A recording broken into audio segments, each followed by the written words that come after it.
जय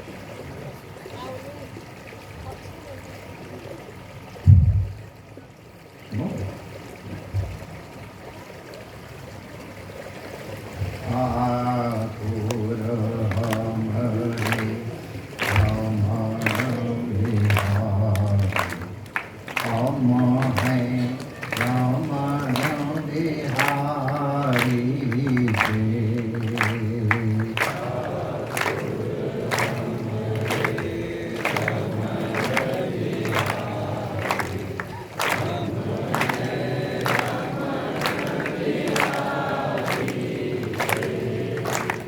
ठाकुर हमारी यमुना मैया हम हैं यमुना मैया के।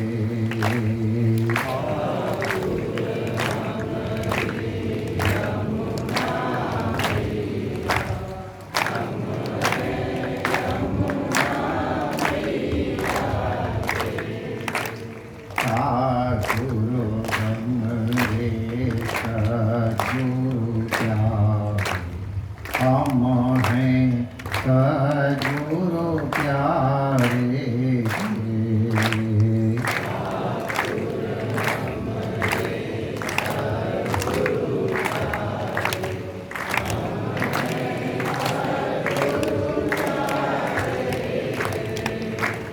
साधु सेवा धर्म हमारा कामना दुनियादारी से।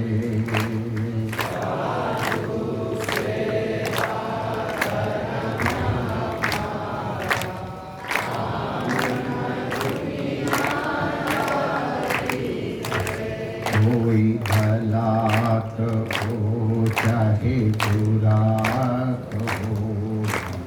हो चुके रमण बिहारी के।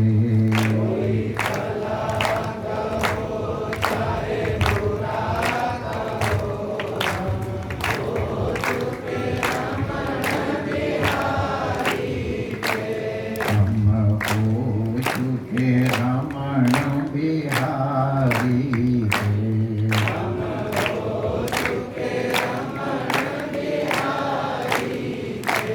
हम हो चुके यमुना मैया के।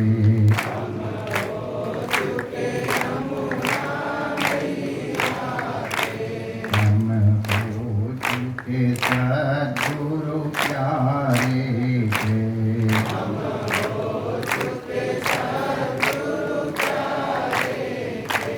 हम हो चुके रमण बिहारी के।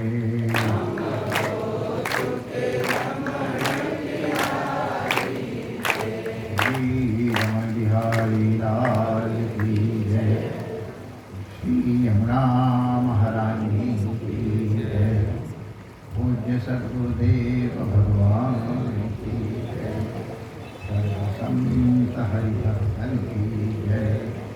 आज के आनंद की जय। जय जय श्री राधे कृष्ण।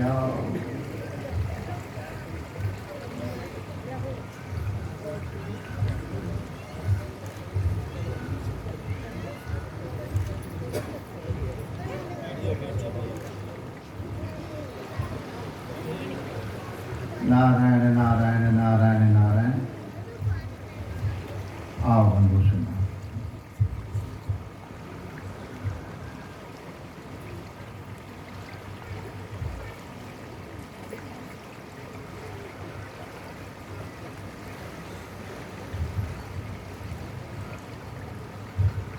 श्री विस्तृत गुरु पूजा या गुरु पूर्णिमा महोत्सव के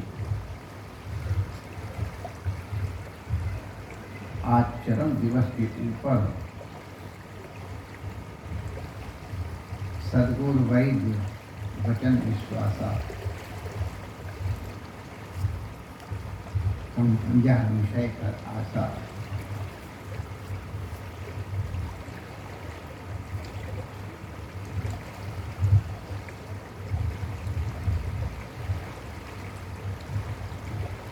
राम भगत सजीवन मूरी।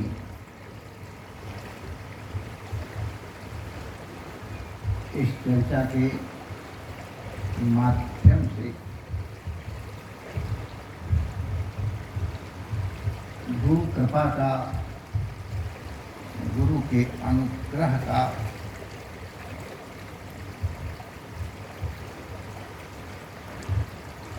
यत्किंचित अनुभव करने की दृष्टि से हम लोग मंत्र विज्ञान के ऊपर चर्चा कर रहे हैं।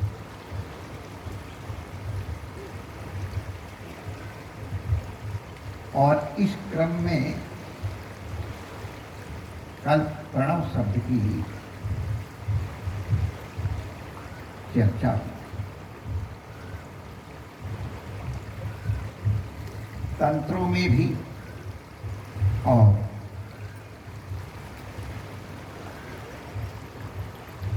वैदिक वाङ्मय में भी ओंकार से सृष्टि की उत्पत्ति कही जाती है।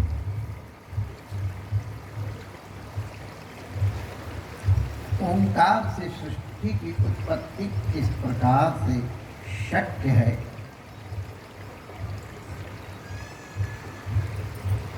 इसको थोड़ा हम लोग विचार सरणी में लाने की कोशिश करें।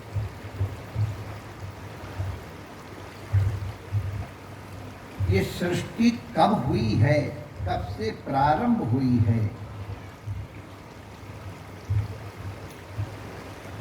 इसका कोई तार्किक या प्रामाणिक विवेचन प्राप्त नहीं होता है। सृष्टि प्रत्यक्ष है, इसकी व्याख्या के लिए नाना प्रकार के विचार प्रस्तुत किए जाते हैं। सबके सब विचार जो विचारपूर्वक किए गए हैं वे यथार्थ हैं, लेकिन पूर्णतया कोई भी व्याख्या नहीं कर पाता है कि सृष्टि क्यों।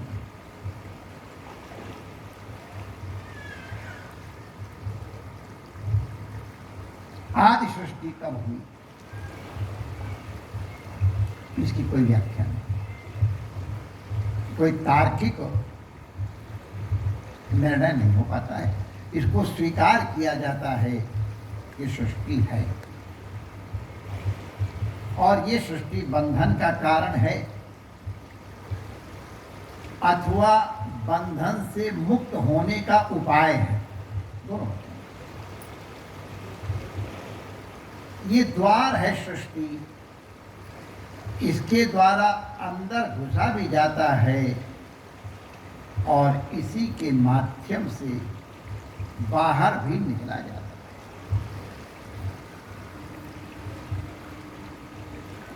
हमारे पास जो शरीर, इंद्रियां, बुद्धि और अंतःकरण ये साधन हैं,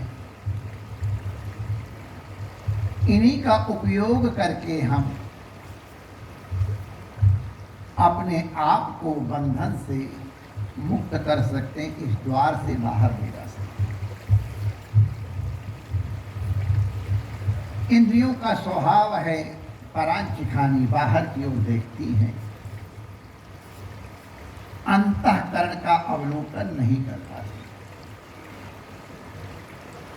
कोई धीर महापुरुष या किन्हीं धीर महापुरुष का कृपा पात्र अपनी इन इंद्रियों को जो बहिर्मुख हैं उनको अंतराभिमुख और फिर अपने स्वरूप को, अपने तत्व को जानने की चेष्टा। उलट गई मेरी नैन पुतरिया, कबीरदास जी जो कहते हैं उसी का संकेत। तो ये सृष्टि सच्चिदानंद परमात्मा से ही हुई है। वेदांत परंपरा में, वेद परंपरा में इसको परम ब्रह्म कहते हैं और तंत्र परंपरा में परम शिव कहते हैं।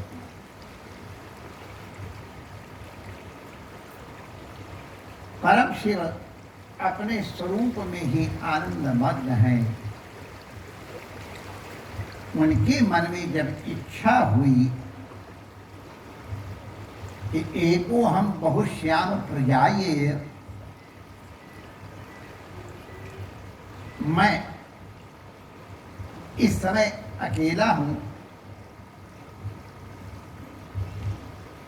मैं बहुत रूप धारण करूं प्रजा की दृष्टि से, तो उनके मन में जो सच्चित आनंद प्रभो है, सदाशिव कहो परम ब्रह्म कहो, जो ज्ञान स्वरूप है, ज्ञान स्वरूप उस परम तत्व में जब इच्छा जागृत हुई तो ये इच्छा शिक्षा की इच्छा, ये उसको सकल माने कलायुक्त कहते हैं। अब इसको सगुण परमात्मा कह लो, सकल शिव कह लो, तंत्र वाले कला सहित होने के कारण उसको सकल शिव कहते हैं। और वेदांत परंपरा में या वेद परंपरा में उसे सगुण ब्रह्म कहते हैं। यह सूक्ष्म से स्थूल होने की प्रक्रिया है। आप यही दृष्टि देखेंगे तो थ्योरी ऑफ बिग बैंग की भी यही थ्योरी है। अत्यंत सूक्ष्म से क्रमशः स्थूलतर रूप होना, यही सृष्टि। तो पहले ज्ञान है तो जानाति, जब ज्ञान हुआ और सृष्टि की इच्छा हुई तो इच्छति हुआ। जानाति, फिर इच्छति, और फिर इच्छा के अनुरूप क्रियते। यही तीन हैं, जानाति, इच्छति या क्रियते। इन तीनों को ही हमारे तंत्रों में त्रिपुरा कहते हैं। ये त्रिपुरा सृष्टि की आद्य शक्ति है।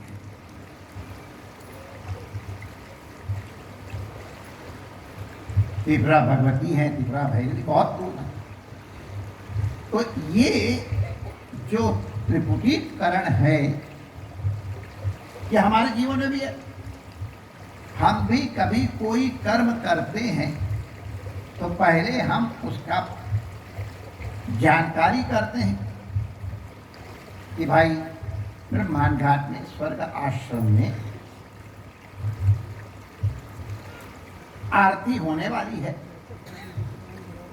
श्री यमुना जी, और वहां से लोग आने वाले हैं। देखो माई की रात सुनने की बड़ी इच्छा तुम्हारी। वेद मंत्र तो ऐसे निष्पन्द होकर श्रवण कर रहे थे कि लगता है समाधि लगा के बैठे। सुनो, तो पहले जानकारी जिनको नहीं है वो बेचारे आके सीधे चले जाते हैं। तो पहली चीज जानकारी, दूसरी मान अच्छा आरती होती है, वाह वाह क्या से होता है, चलो हम भी देख लें। तो फिर मन में इच्छा हुई कि चलो आरती के दर्शन करें, उसकी व्यवस्था की। तब यह कहते कैसे चला जाए भाई, जिनके पास था पहले चले जाएंगे, मुश्किल 20 मिनट पहुंच जाएंगे, थ्री व्हीलर चले जाएंगे, कार से चले जाएंगे, मोटरसाइकिल से चले जाएंगे, किसी भी तरह से यहाँ आने की चेष्टा करते हैं। तो प्रत्येक चेष्टा जो हमारी क्रिया है, इसके मूल में ज्ञान है और इच्छा है। तो जानाति इच्छति और तब यतते, ये त्रिपुरा है और यही नाद कहलाता है। नाद से सृष्टि हुई है। हमारे जगत गुरु आचार्य श्रीचंद भगवान ने हम लोगों को उपदेश दिया है, गुरु अविनाशी सूक्ष्म वेद। ये सूक्ष्म वेद क्या है? अगर सूक्ष्म वेद है तो कोई स्थूल वेद भी है। तो बताया जाता है ये जो ग्रंथ इत्यादि के माध्यम से जो हम उच्चारण करते हैं ये स्थूल वेद है। हम सब जानते हैं कि वो अशब्द है। उसको जब भी शब्द के माध्यम से हम निरूपित करने की चेष्टा करेंगे तो उसका वो निरूपण नहीं होगा,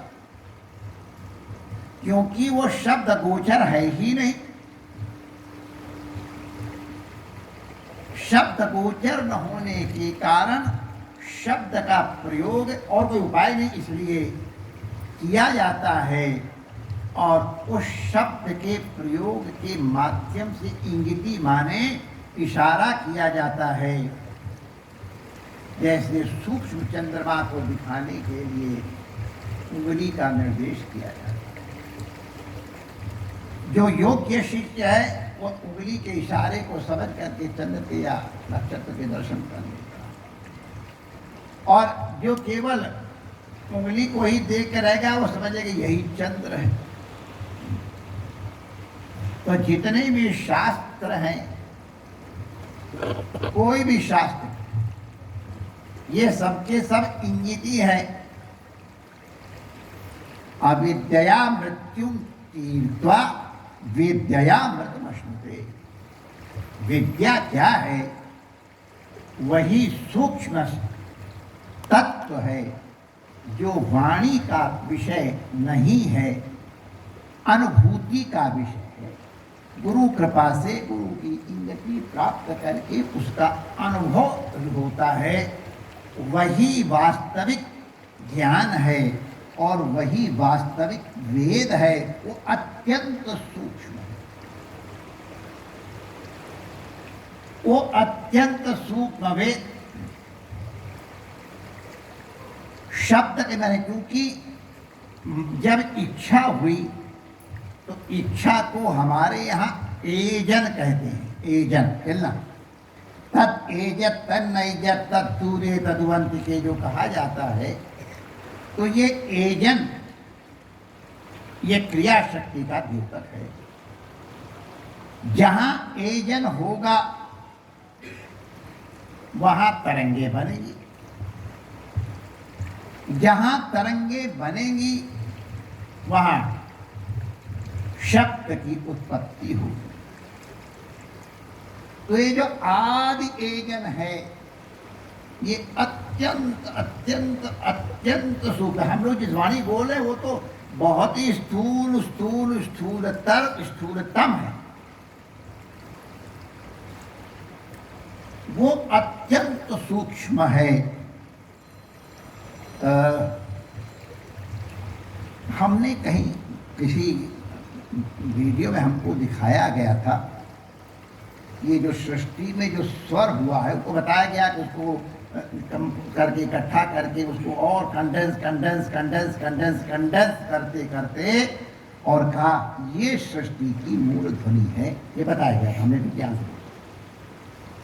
हमने देखा जो विज्ञान के द्वारा जो अत्यंत अत्यंत अत्यंत सूक्ष्म नाद है उसको प्रकट किया गया, तो उसकी ध्वनि करीब करीब ओम की जैसी है। अब इसको ऐसे समझें, ओम शब्द किस प्रकार से प्रकट हुआ है। तो हम सब जानते हैं कि हमारे यहाँ वर्णों के उच्चारण के लिए कुछ व्यवस्थाएं ऋषियों ने की है। जैसे सबसे पहला आइटम आ और पंचम में काखा गाघा और हा, इनका उच्चारण कंठ से होता है। इसीलिए कहा जाए अकु विसर्जनीया नाम कंठ, इनका उच्चारण कंठ से होता है। जब हम आ का उच्चारण करते हैं, प्रथम अक्षर का उच्चारण करते हैं, तो पूरा का पूरा मुंह खुल जाता है। आ, बंगाल में कहेंगे ओ, रोशोगुल्ला ओ, पूरा का पूरा मुंह खुल जाता है। और अंतिम वर्ण है पाफा बाभा मा उप मध्यम नाम ओष, इनका उच्चारण ओष्ठ से होता है। बीच में ऋतुसानाम दंता ऋतुसानाम मूर्धा सब होते हैं, लेकिन पूर्ण रूप में जब ये मकार का रूप धारण करता है तो मुंह बंद हो जाता है मां, और उसके उच्चारण के लिए नाक का भी सहारा लेना पड़ता है। तो अब यात्रा हमारी उच्चारण की प्रारंभ हुई आ से, पूर्ण हो रही है मां तक।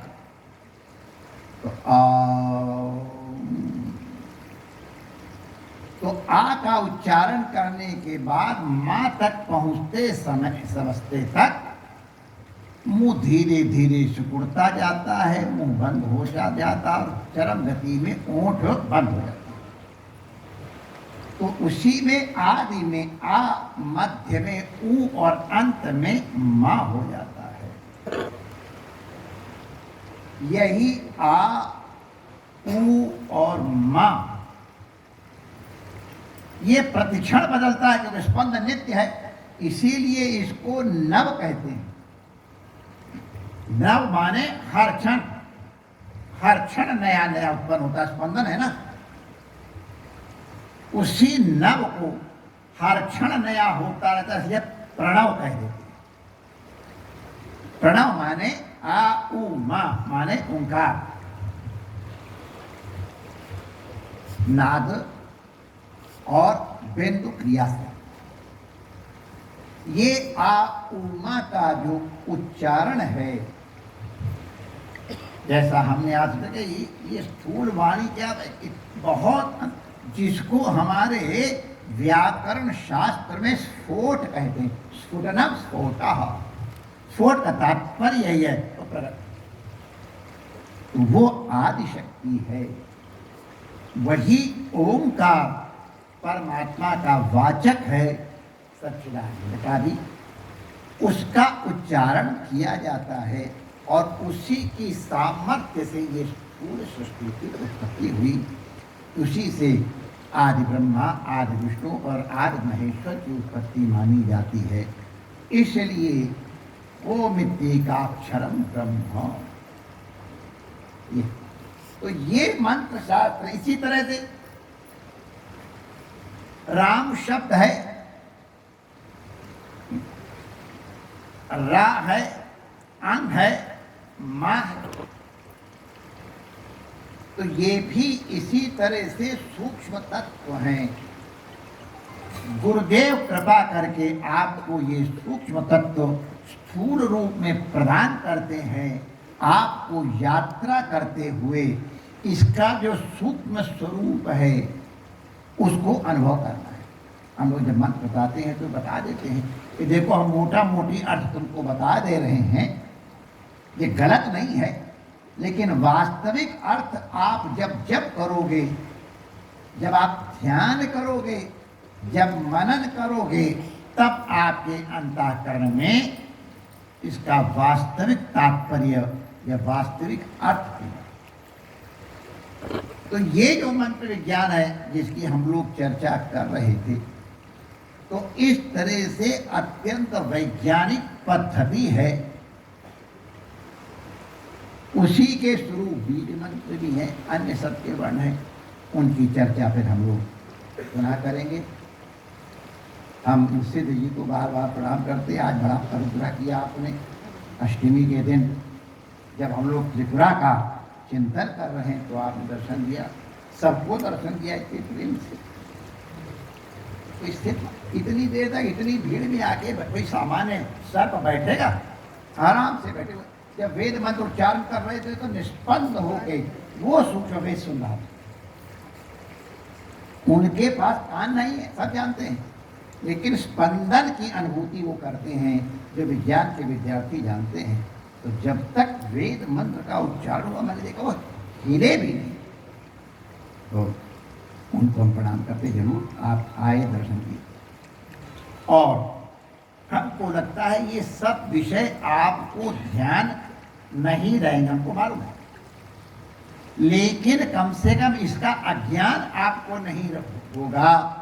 जब भी कोई बात आएगी तो आपको पता होगा यथार्थ ये है, तो उससे फिर आपको भटकन नहीं होगी। इसलिए इतना प्रयास करके इसको, तो ये क्योंकि हर क्षण होता है, इसको प्रणव कहते हैं, तो हर क्षण नया होता जाता है। स्पंदन नित्य है तो प्रणव नित्य है, स्पंदन नित्य है। और यही सूक्ष्म वेद है जो आपका स्वरूप है। गुरु अविनाशी की कृपा से ये सूक्ष्म या सूक्ष्म वेद हमको प्राप्त होता है। जिनकी कृपा से प्राप्त होता है उन गुरुजनों को और उन्हीं के स्वरूप भूता श्री यमुना महारानी को, उनके रूपभूति समस्त महापुरुषों को प्रणाम करते हैं। आदरणीय ऋषि कुमारों और आचार्यों को वंदन करते हैं, जिनकी कृपा से हम लोगों को नित्य वेद मंत्र का, उपनिषदों का, पुराणों का, पंचांग का श्रवण करने का सौभाग्य प्राप्त होता है। जो यहाँ उपस्थित है उनको तो होता ही है, विज्ञान के माध्यम से भी जो संपर्क में हैं, रोज पंचांग श्रवण का बड़ा महत्व। गंगा स्नान फलम में वेद ऐसा होता है, बहुत महत्व। तो पंचांग श्रवण करने का भी लाभ मिलता है। संतों के आशीर्वाद भी है, दर्शन होते हैं, तो उनको प्रणाम करते हैं। तथा आप सब लोग यहाँ बैठे हैं और जो विज्ञान के माध्यम से जुड़े हैं, उनके कुछ मंगल कामना करते हुए भगवान को विराम देते हैं। जय श्री